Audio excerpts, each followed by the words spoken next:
అందరికీ మనమండి. మనం అనుకున్న టైం రీచ్ అయ్యాం కాబట్టి మిగిలిన వారికి అవకాశాలు ఇవ్వలేకపోతున్నాం. వేరే ఫార్ములా వచ్చేటప్పుడు ఈ మిగిలిన వారికి నేను అవకాశం ఇచ్చే అవకాశం నాకు కల్పిస్తాం కాబట్టి దయించి క్షమించాలి. రెండవది ఏంటంటే, చాలామంది సభ్యులు మాట్లాడారు. ముందుగా ఈ 16వ ఆంధ్రప్రదేశ్ శాసనసభకు సభాపతిగా నన్ను ఏకగ్రీవంగా ఎన్నుకున్నందుకు శ్రీ నారా చంద్రబాబు నాయుడు గారు పెద్దలు, అలాగే పవన్ కళ్యాణ్ గారు, బీజేపీ నాయకులు, తెలుగుదేశం పార్టీ శాసనసభ్యులు, బీజేపీ శాసనసభ్యులు అందరూ కలిసి ఏకగ్రీవంగా ఎన్నుకున్నందుకు వాళ్ళందరికీ ప్రతి ఒక్కరికి కూడా పేరు పేరున నా నమస్కారాలు తెలియజేస్తున్నానండి. గతంలో ఈ శాసనసభలో మనం చూసాం. అంటే నేను 83 నుంచి కూడా శాసనసభలో ఉన్నాను. ఉమ్మడి రాష్ట్రంలో కూడా చాలామంది శాసనసభలో సభాపతిగా పనిచేసిన తీరు చూసాం. చాలామంది పెద్దలు పనిచేశారు. ఇందాక అచ్చెన్నాయుడు గారు మాట్లాడుతూ కూడా కొన్ని విషయాలు చెప్పారు. తంగి సత్యనారాయణ గారు కానీ, ప్రతిభా భారతి గారు కానీ, యనమల రామకృష్ణ గారు కానీ, నారాయణరావు గారు, నారాయణరావు గారు ఉండేవారు, వారు కానీ, తర్వాత కోడెల శివప్రసాద్ గారు కానీ, వీళ్ళందరూ కూడా సభాపతులుగా పనిచేశారు. మీ అందరికీ తెలుసు. విలువలతో కూడినటువంటి కార్యక్రమాలు పాల్గొన్నారు. సభను సక్రమంగా నడిపించారు. ఉంటాయి కొంతమంది చిన్న చిన్న పొరపాట్లు జరుగుతూ ఉంటాయి. కానీ నా ఉద్దేశం అంటే, ఈ సభ అన్నది చాలా గౌరవమైన సభ. నేను 42 ఇయర్స్ నుంచి నేను రాజకీయాల్లో ఉన్నాను, మీకు తెలుసు. మీ అందరూ ఇప్పుడే మాట్లాడారు. అయితే ఈ స్థానం అన్నది చాలా పవిత్రమైన స్థానం. నేను మీ అందరినీ కోరేదంటే, ఇక్కడ చూశాను నేను రాత్రి అన్ని దగ్గర చూస్తే మొత్తం 22 మంది మహిళా ఎమ్మెల్యేలు వచ్చారు ఈ సభలో. నిజంగా చంద్రబాబు నాయుడు గారిని, పవన్ కళ్యాణ్ గారిని అభినందించాలా. ఇంతమంది మహిళలకు అవకాశం, మహిళల కోసం ఎన్నో ఉపన్యాసాలు ఇస్తుంటాం రాజకీయంగా, కానీ వాళ్ళకి ఆ స్థానం కల్పించడంలో ప్రముఖ పాత్ర వహించిన చంద్రబాబు నాయుడు గారికి, పవన్ కళ్యాణ్ గారికి, బీజేపీ వాళ్ళకి ధన్యవాదాలు చెప్పాల్సిన అవసరం ఉంది. అంటే మహిళలు, అలాగే 33% పోస్ట్ గ్రాడ్యుయేట్స్ ఈ సభలో ఉన్నారు. ఇది చాలా మంచి పరిణామం. 39 మంది గ్రాడ్యుయేట్స్ ఉన్నారు ఈ సభలో. అలాగే 57% లెస్ దెన్ 55 ఇయర్స్ ఏజ్ ఉన్నవారు ఉన్నారు. 55 ఇయర్స్ లోపు ఉన్న వాళ్ళు 57% ఉన్నారు. అంటే ఇంచుమించు యంగ్ బ్లడ్ కదా. ఇటువంటి సంపద ఈ సభలో ఉంది బికాస్ ఆఫ్ నాయకుల తాలూకు సహకారంతో. మరి దీన్ని ఉపయోగించుకొని మన సభని స్వభావంగా ఎప్పుడూ జరిగిన విధంగా ఉంచితే, ఎందుకు అంటున్నానంటే ఈ మాట, గత 5 సంవత్సరాల పరిపాలన చూసాం మనం. సభాపతిగా నేను మాట్లాడవచ్చో తెలియదు, కానీ రాష్ట్రం నష్టపోయింది, ప్రజలు నష్టపోయారు. ఇవాళ మీరు అందరూ ఏమనుకుంటున్నారు, కొంతమంది ఏమనుకుంటున్నారంటే మీకు పదవి వచ్చింది అనుకుంటున్నారు, ప్రజలు మీకు పదవి ఇచ్చారనుకుంటున్నారు. నా దృష్టిలో మనకి ఇచ్చింది పదవి కాదు, బాధ్యత. మనకి ఇచ్చింది, ఈ టర్మ్లో మనకి ఇచ్చింది పదవి కాదు, ఒక బాధ్యత ఇచ్చారు. మన భుజస్కంధాలపై ఆ బాధ్యత పెట్టారు, ఒక నమ్మకంతో ఇచ్చారు. చంద్రబాబు నాయుడు గారు, పవన్ కళ్యాణ్ గారు, బీజేపీ కలిసిపోయి ముందుకు వచ్చారు. ఈ రాష్ట్రానికి న్యాయం జరుగుతుంది, చంద్రబాబు గారు సమర్థవంతంగా పరిపాలన చేసే శక్తి ఉంది అని ఒక నమ్మకం. నేను ఎన్టీ రామారావు గారితో పనిచేశా 83లో, అది ఒక తుఫాన్. కానీ సీట్లు వచ్చాయి, కానీ ఇంత మెజార్టీలు రాలే ఆ రోజులో. ఒకసారి గమనించండి, ఒకసారి మీరు. సీట్లు వచ్చాయి, ఇంత మెజార్టీలు రాలే. ఏంటంటే ఒక ఎమ్మెల్యేకి, మా ఎంపీకి వచ్చిన మెజార్టీలు వచ్చి మనం చూశారు మీరు. దాన్ని మనం ఎప్పుడూ మర్చిపోకూడదని చెప్పి ఈ సందర్భంలో మీ అందరికీ మనం చేస్తున్నాను.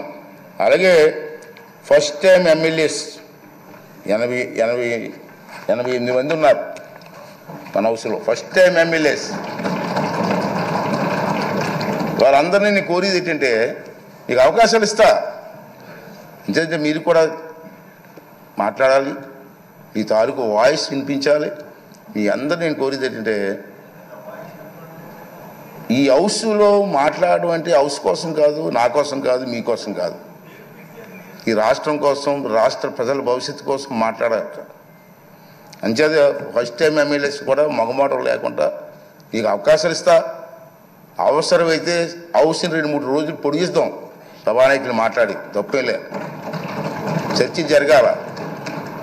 మీ నియోజకవర్గంలో మీరు కావాల్సినటువంటి కార్యక్రమం ప్రజలు అందరూ కోరుకుంటారు. వాళ్ళు కార్యక్రమం అడుగుతారు మనల్ని.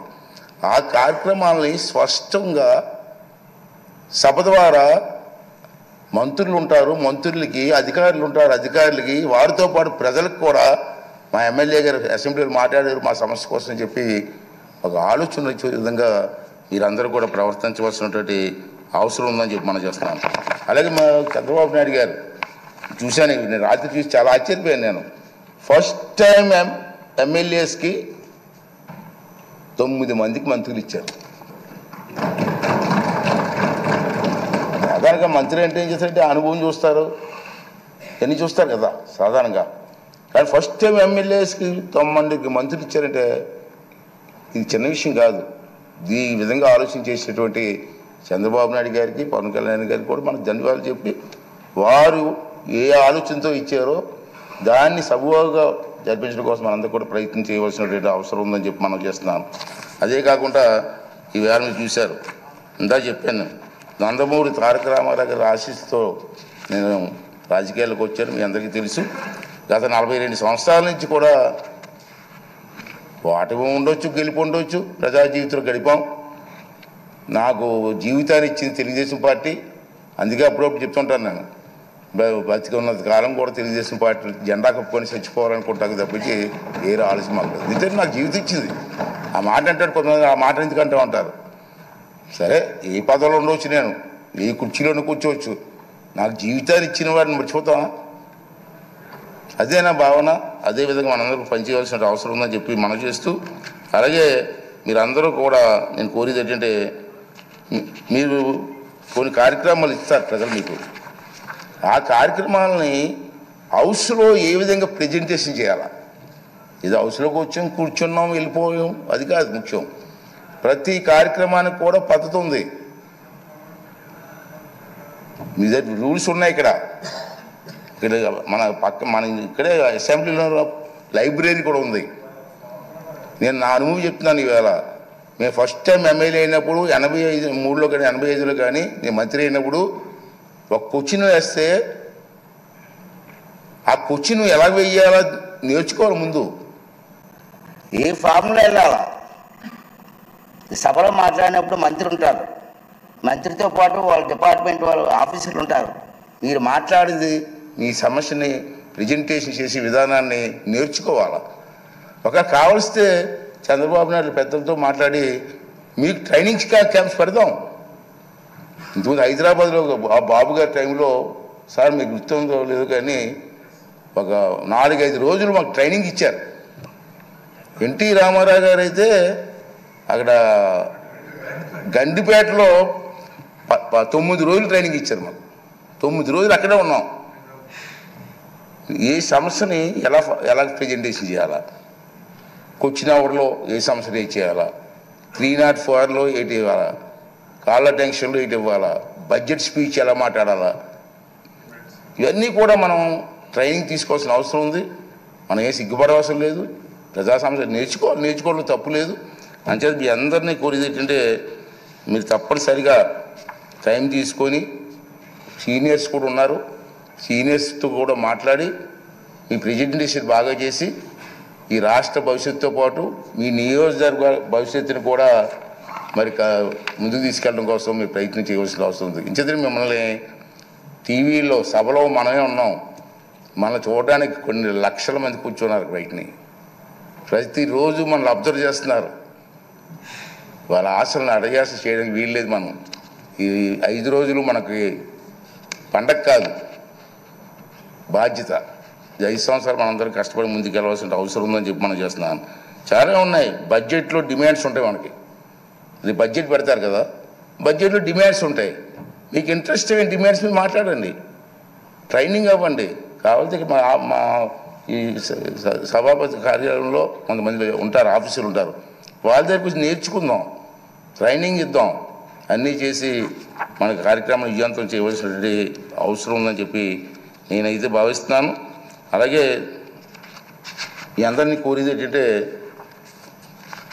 చంద్రబాబు నాయుడు గారు, మన పవన్ కళ్యాణ్ గారు, బీజేపీ నాయకులు ఉమ్మడిగా మనం వెళ్తున్నాం.